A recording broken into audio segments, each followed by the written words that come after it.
দাওয়াত ইসলামী অনেক বড় নিয়ামত। যারা এর উপর অকারণে আঙ্গুল উঠায়, বেশ আল্লাহ তাদেরকে হেদায়েত দিন। অনেক বড় নিয়ামত দাওয়াত ইসলামী, আর ঈমান সুরক্ষার অনেক বড় শক্তিশালী প্রাচীর আল্লাহ আমাদেরকে দান করেছেন। আপনার সন্তানকে দারুল মদিনা বা মাদ্রাসাতুল মদিনা বা জামিয়াতুল মদিনা বা বড় হলে মাদ্রাসাতুল মদিনা, বালেগান, এগুলোর মধ্যে সর্বদা সম্পৃক্ত রাখুন। দর্শ দিতে থাকুন, 12 দিনই কাজ করতে থাকুন, দর্শ শুনতে থাকুন, সাপ্তাহিক ইজতিমায় অংশগ্রহণ করতে থাকুন।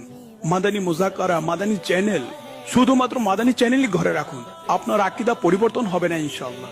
আপনি যদি সব জায়গা থেকে স্বাদ গ্রহণ করতে যান না, তাহলে আপনার স্বাদ ও অনুভূতি নষ্ট হয়ে যাবে, এর আশঙ্কা রয়েছে। চারিদিকে শুধুমাত্র এই বিশৃঙ্খলা বিরাজ করছে, বিভিন্ন ধরনের, মনে করুন যে ইমানের চোরও এর মধ্যে অন্তর্ভুক্ত, যারা বিশৃঙ্খলা ছড়াচ্ছে। বিভিন্ন ধরনের পোশাক পরিবর্তন করে, রূপ পরিবর্তন করে এবং বেশভূষা পরিবর্তন